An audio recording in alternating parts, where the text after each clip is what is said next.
Hello everyone and welcome to my YouTube channel. Watch my video and subscribe my channel. After Ridge picks Brooke, Taylor leaves town and joins Steffy in Los Angeles. Spoilers for the bold and the beautiful say that Taylor Hayes might leave town once Ridge Forrester choose Brooke Logan. Will Taylor leave Los Angeles with Steffy Forrester at least for a while? Taylor has tricked herself into thinking that Ridge's promise meant something, but his history shows that it doesn't. Ridge has a history of waffling between women and is going to do it once again. B&B is getting ready for another round of Brooke and Ridge's fate. It will be enough for Ridge to get back together with Brooke after he saves her from an accident in Italy. Taylor's big hopes for a future with Ridge are about to go up in smoke. It'll be devastating and downright humiliating when Ridge chose Brooke over Taylor in the end. Ridge will understand Eric Forrester was right and that Brooke is actually the woman he's supposed to be with. Ridge doesn't want to break Taylor's heart again and again, but if he wants to start over with Brooke, he has to do it. What will Taylor do when she feels bitter, broken, and alone again? It's easy to imagine Taylor wanting to get as far away from Ridge as possible after he hurts her. Taylor might not want to stay and see Brooke start over with Ridge from the front row. Brooke will steal Ridge back and score the happy ending she craves, but Taylor will feel that her own romantic pleasure has been torn away. Since Steffy recently declared that she's leaving town with the kids for a bit, the door's wide open for Taylor to join her. Taylor might head off-screen for a spell with Steffy while Jacqueline McInnes Wood is on maternity leave. This could be an excellent time to rest the character of Taylor until the show can figure out what to do with her following this breakup. No matter how it all goes down, the bold and the beautiful spoilers suggest Taylor will get updates on some terrible news once Ridge reunites with Brooke once more. Hope Logan on edge as seductive Daphne Rose returns to seduce her fiancé Carter. Hope Logan's engagement to Carter Walton faces a severe challenge as the beautiful Daphne Rose returns to LA. With her enticing sense and flirtatious personality, Daphne's dangerous return threatens Hope and Carter's engagement. Hope Logan's worst nightmare is back in Los Angeles. Just when Hope Logan thought her engagement to Carter Walton was secure, the one woman who could destroy everything has returned to Los Angeles. Daphne Rose, the alluring perfume consultant with her arsenal of intoxicating perfumes, is back in town, and Hope has every right to be on edge. The woman who already crossed the line. Remember when Hope stepped into the CEO office and discovered Carter wrapped in a passionate kiss with Daphne? That treachery still stings. Now the woman who is specially paid by Steffy Forrester to seduce Carter and destroy their relationship is returned to finish what she started. Daphne isn't just any rival. She's a business weapon dispatched by Steffy with one clear mission: tear up Hope and Carter's power couple status and disrupt their dominance of Forrester Creations. Her mysterious perfumes that seem to hypnotize everyone around her? They're just one instrument in her alluring armory. Hope's engagement ring suddenly feels less secure. Despite wearing Carter's engagement ring, Hope knows that didn't stop Daphne previously. The flirtatious behavior, the extra time spent together, those intoxicating aromas floating through the office. It all led to that terrible kiss Hope observed firsthand. Now, Daphne's homecoming has Hope scrutinizing Carter's every move. Can she trust her fiancé around the lady who already demonstrated she could turn his head? After everything they've been through to be together, after reclaiming control of Forrester Creations from the Forrester family, will their love strong enough to weather another round of Daphne's deliberate seduction? A love triangle ready to explode. Hope strove hard to win Carter's heart. She changed from the docile, good girl into a cutthroat corporate operator eager to betray Ridge Forrester and Eric Forrester for love and power. But all that strength seems to disintegrate when faced with Daphne's threat. The tension is palpable. Hope addressed Daphne once before, urging her not to take my love and twist it to fit your warped narrative. But Daphne doesn't play by the rules. She waves her fragrant scarves, speaks in that overdone, seductive style, and seems to cast a spell on everyone she meets. Will Carter fall under Daphne's spell again? Carter offered Hope the loyalty and respect she never had with Liam Spencer or Thomas Forrester. He positioned himself as the cure to her terrible romantic history. But his track record says eloquently, this is a man who has fallen for Maya Avant, Zoe Buckingham, Paris Buckingham, and had an affair with Quinn Fuller. His weakness for gorgeous ladies is well documented. His attraction to Daphne's intoxicating demeanor matches his pattern perfectly. He's uniquely vulnerable to a lady like Daphne because she represents a new dramatic, romantic challenge. The stakes have never been higher. This isn't just about a love triangle. This is about power, control, and the future of Forrester Creations. Steffy's hidden weapon has reappeared at the worst possible time for the engaged couple. With their wedding nearing, Hope assumed she'd seen the last of Daphne Rose. But in the realm of soap operas, the past always comes back to haunt you. And Daphne's homecoming promises to challenge every promise Carter made to Hope. Will history repeat itself? Can Hope protect her engagement from the woman who was practically hired to destroy it? One thing's certain. Hope Logan knows a threat when she sees one. And Daphne Rose is danger wrapped in designer clothes and intoxicating perfume. The battle for Carter's heart is far from over. Taylor Hayes stood at the Forrester estate balcony in a storm of emotional ruin, her heart shattered in silence as she watched Ridge Forrester lean in and press a reverent kiss to Brooke Logan's forehead. A kiss that sealed her fate. A kiss that rewrote the destiny Taylor had fought so hard to reclaim. After months of believing Ridge's protestations of commitment, after rekindling what she thought was a sacred, second-chance love, Taylor had been duped by the master waffler himself once again. Ridge's recent act of heroism, jumping into the Mediterranean to save Brooke from a near-fatal drowning accident off the Amalfi coast, had rewritten their tale in a flash, a poetic tragedy that once again left Taylor on the outside, grasping the ashes of hopes that would never be. Taylor, who had sacrificed logic for hope, professionalism for sensitivity, and self-protection for delicate closeness, now faced the awful truth. Ridge would always be Brooke's, no matter how many tears, years, or children united them. As Eric Forrester smugly assured Ridge, Brooke is your true north, whether you admit it or not. The final dagger hit and Ridge crumbled. He terminated his engagement to Taylor softly, but devastatingly, apologizing not for leaving her, but forever making her believe she was his forever. Taylor, choking back sobs as her foundation crumbled, knew she couldn't watch them be happy. Not again, not publicly, not in front of the same community that previously applauded her as the true woman. With Steffy already proclaiming her plans to depart L.A., to shield her children from Sheila Carter's revival and Ridge's upheaval, Taylor regarded a withdrawal not as retreat, but as self-preservation. She packed her bags that night, silently, deliberately, unwilling to let anyone from the Forrester camp see her weep. Her last message to Ridge wasn't spoken, but penned in looping script on Forrester letterhead. I'm not your fallback, I never was. I was the woman you sought when she wasn't available. I deserve better. Goodbye, Ridge. And with that, she disappeared, joining Steffy in a quiet, temporary exile to a Swiss chalet where mother and daughter could begin to heal away from the war-torn battleground that was Los Angeles. Back home, the fallout exploded. Thomas Forrester felt betrayed and enraged, throwing charges at Ridge for once again selecting the woman who ruins everything. Hope Logan, fresh off her own spiral thanks to Daphne Rose's return and the precarious foundation of her engagement to Carter Walton, surprisingly sympathized with Taylor. She didn't deserve this, Hope said Brooke, who, despite capturing Ridge's heart, felt the guilt of collateral damage weighing heavily. You didn't fight fair. Brooke, attempting to hold onto her fairy tale, brushed off the sentiment, but Ridge, alone at home days later, reading Taylor's parting note over and over, silently pondered whether he'd lost something too precious to ever regain.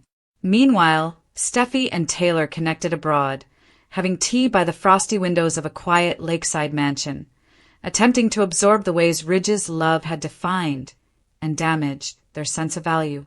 "He did it to both of us," Steffy muttered, thinking about her own years of hoping Ridge would never hurt her mother again. Taylor eventually broke, sobbing in her daughter's arms as decades of anguish flowed out of her in one frantic deluge. "I gave that man my whole youth, my whole identity. And now, with Ridge flaunting his renewed love with Brooke, Italy photos hitting fashion blogs, Forrester press tours celebrating the power couple's reunion, Taylor wrestled with her demons and silently asked herself why she ever believed she'd be the exception to the rule. Back in Los Angeles, the dominoes kept falling. Finn, still suffering with the consequences of his mother Sheila's survival and his wife Steffi's exit, resented Ridge for sowing instability across the family tree. "You broke her," he accused Ridge furiously during an unannounced visit to the Forrester mansion. "You always do. First Taylor, then Steffy. I'm the one left to pick up the pieces." And pick up he did, but not in the way anyone expected. As the months passed, Taylor, inspired by a quiet life in Switzerland, began pondering a new direction, touring lectures, trauma treatment, and humanitarian work. Steffy, inspired by her mother's resilience, began preparing the groundwork for her own return, but not before establishing roots abroad, perhaps permanently. Ridge's choice hadn't only damaged hearts, it prompted an exodus. The Forrester women, tired of being secondary to his whims, were gone. And Brooke, left to stand at Ridge's side, understood too late that her win had come at a great emotional price.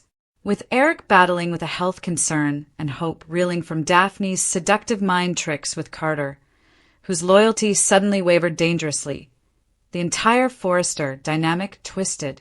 Meanwhile, Taylor, standing on a snow-covered balcony thousands of miles away, finally let go of Ridge in her heart, whispering into the wind, "You don't get to hurt me anymore." But the bold and the beautiful world never stays still, and as Taylor prepared to speak at a global trauma summit in Geneva, she got a call. Thomas was in crisis. Steffy had made a surprising declaration. She may never return to Los Angeles. Hope and Carter were over. Ridge and Brooke were engaged again. And Eric? He'd collapsed. So once again, the sad healer would have to face herself. Do I return to the battlefield or stay gone forever? One woman's decision to walk away was going to echo through generations. But in that rare moment of stillness surrounded by mountains, Taylor Hayes chose herself, for the first time in her life, and that altered everything. Taylor Hayes had always been the woman who picked up the pieces of Ridge's broken vows, of Steffy's shattered heart, of her own splintered dignity. For decades, she had drifted between healer and hopeless romantic, grabbing onto every morsel of affection Ridge Forrester thrown her way. But as the wind howled through the corridors of the Forrester estate that final night, it wasn't just the remnants of another failed engagement being blown away. It was Taylor's last shred of belief that Ridge could ever genuinely pick her. His rescue of Brooke Logan in Italy, beautiful and cinematic as it was, complete with dramatic surf, gasps, and whispered professions, was the closing chapter in a love story that Taylor had long felt was hers to rewrite. She stood still as the media applauded Bridge Reborn, as Eric smugly sipped scotch in the background saying, "Destiny always finds a way." And Destiny, it appeared, had once again abandoned Taylor in its mission to reunite Ridge and Brooke. Taylor's suitcases were packed before the press conference even aired. She didn't need to hear Ridge's half-hearted apology, didn't need to see the dazzle of Brooke's engagement ring as she rejoined the throne of the Forrester family. She had been through this too many times. But this time, something inside her broke in a way that couldn't be healed by an apology or a bouquet of afterthought roses. Her daughter, Steffy, had already revealed her plan to leave Los Angeles to shelter the children from Sheila's looming presence, and Taylor chose, quietly, painfully, stubbornly, to follow. She wasn't fleeing. She was liberating herself. As Taylor and Steffy touched down in the distant Swiss countryside, a weird stillness descended over their life, one they hadn't known in years. No fashion line meetings. No family dinners under the weight of Ridge's indecision. Just mountains, snow, and the slow unraveling of all the anguish they had eaten in solitude. Taylor, enjoying chamomile tea by the lake, finally broke. I built my identity around a man who never saw me as his first choice, she muttered to Steffy one night as the fire blazed behind them. I stayed faithful to a fantasy. Steffy, eyes brimming with her own regrets, nodded. He let us both down. Back in L.A., Ridge tried to make sense of what he had done. The press adored his reunion with Brooke, branding them the royal couple of the fashion world. But Ridge was troubled by Taylor's farewell note, which he kept in his drawer, reading it late at night like a guilty prayer. I'm not your fallback. I never was. Those words burned. Thomas, enraged and betrayed, publicly called out Ridge during a board meeting at Forrester Creations. You chose comfort over loyalty. You left Mom lonely again. Even Hope Logan, tangled in her own unraveling engagement to Carter thanks to the return of seductive Daphne Rose, couldn't help but acknowledge the collateral damage. Taylor deserved more, she said Ridge quietly. You keep leaving people worse than you found them. And Brooke, brilliant in her triumph, began to sense the harsh air of her so-called win. The tabloids may have adored her, but shame gnawed at her edges. She hadn't won. She'd merely been defaulted to like always. Meanwhile, Daphne Rose's homecoming touched off its own firestorm. Her enticing sense and predatory charisma threatened to shatter Carter and Hope's delicate bond. Carter, having once lured by Daphne's kiss, found himself falling into emotional minefields again, while Hope plummeted into insecurity and wrath. She was hired to destroy us, and now she's back, Hope yelled one night at the Forrester mansion. And you don't even flinch when she's near you.